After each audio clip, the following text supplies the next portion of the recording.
Hey, good afternoon. This is Beaver Falls Mayor George Quay coming to you from 1230 WBVP and 1460 WMBA. That's on your AM radio dial. Bringing you some updates on the council meeting last night.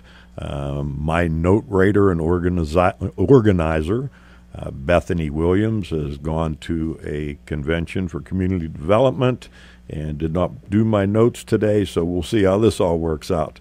So we're going to go straight off the agenda. The invocation followed the meeting being called to order at 7:03. The invocation was done by our chaplain, Councilman Doug Carson. We did the Pledge of Allegiance, and we did council roll call. The only councilman who was not present last night was John Chucky Kirkland, and he had personal business to attend to. We had a brief executive council meeting before the meeting dealing with personnel. We approved minutes from June 24th of 2014, and they were approved as written. There were no citizens' comments on the agenda. In orders of business, the first order of business was Ordinance 2045, and that was a second reading, approving an agreement with Eric Ryan Corporation as our utility consultant. Ordinance 2046, also on its second reading, amended the ordinance defining park and playground regulations. Item number 3 was Ordinance 2047, and that was the second reading, approving an agreement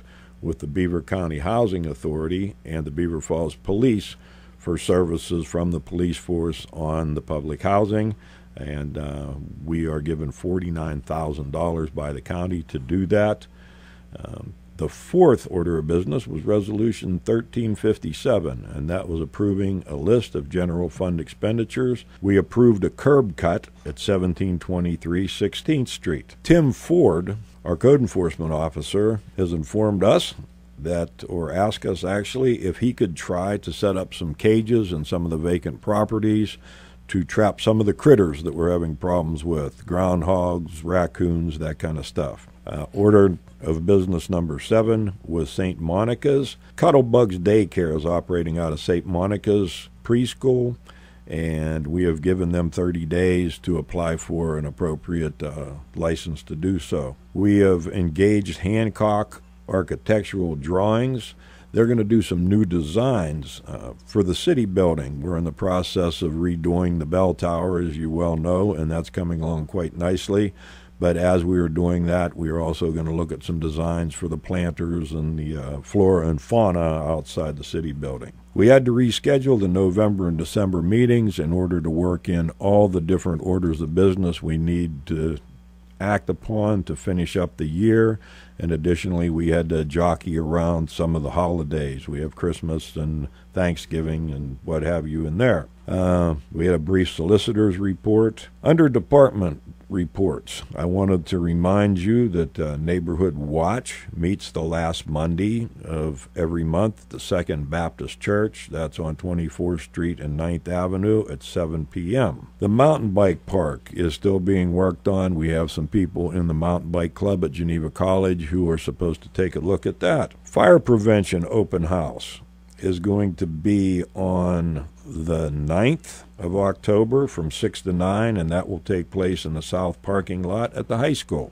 We have a drug take-back program that will take place on the 27th. That is this Saturday in the parking lot at ESB near the police station, and that's always a very popular thing. We've done very well with that.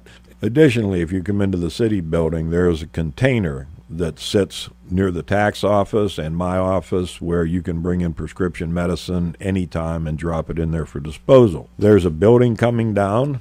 Currently it's down and they're cleaning up. That's next to Orham's Donuts between 14th and 15th Street. The 11th Street access to the river is kind of on hold. We're working to see if we can work with the railroad to get access through that tunnel. However, we are also at the same time working on a lower access to the water, and that's down by the water treatment plant across from, right now it's Ron Lewis Ford. And then we're also looking at an upper access near Wallace Run. One of the things that I wanted to report to you, which I think is fairly exciting, is I have a letter to myself from the Beaver Falls Police Chief, Charles Jones, And it says, Mayor Quay, as you're aware, the Beaver Falls Police Department, in coordination with the Pennsylvania State Police, State Parole, Liquor Control Enforcement, Beaver County Drug Task Force, and the Beaver County Sheriff's Office, a law enforcement saturation patrol on September 13th, 2014. That was from 1,800 hours to 200 hours. The detail was a huge success based upon public response in the following statistics. We had 2 criminal arrests for hindering apprehension. We had 2 arrested for drug possession, 2 arrested for DUI, 8 subjects arrested for outstanding warrants, 5 arrested for public drunkenness, 19 traffic citations were issued, 6 bar compliance checks were conducted, and 9 traffic warnings were issued. Quite an interesting evening. I got to ride with the police chief that night, and he and I rode around the city for quite some time. There were about 35 law enforcement officials, officers that were involved in this, and there were police cars everywhere. So it was kind of an interesting thing, and I imagine we'll be doing this from time to time. So with that, as you all know, summer has come and gone, as we predicted it would. It's a beautiful day today in the city of Beaver Falls. There are a lot of things coming up. We have the Christmas parade, the open house. We have a fall festival on October the 4th, and that's in the parking lot behind the old Broadhead Hotel. So hopefully you'll attend that. We're going to have vendors there, and it should be a pretty exciting day, and we're praying for nice weather. So with that being said, it's probably time for me to conclude. I hope that was helpful, keeping you on top of what was going on in the city. So at this time, this is once again Mayor George Quay from the city of Beaver Falls, signing off from 1230 WBVP and 1460 WMBA on your radio dial. Have a blessed month, and I'll come to you next month on the 2nd and the 4th Wednesday. God bless. Have a wonderful day. Thank you. Bye.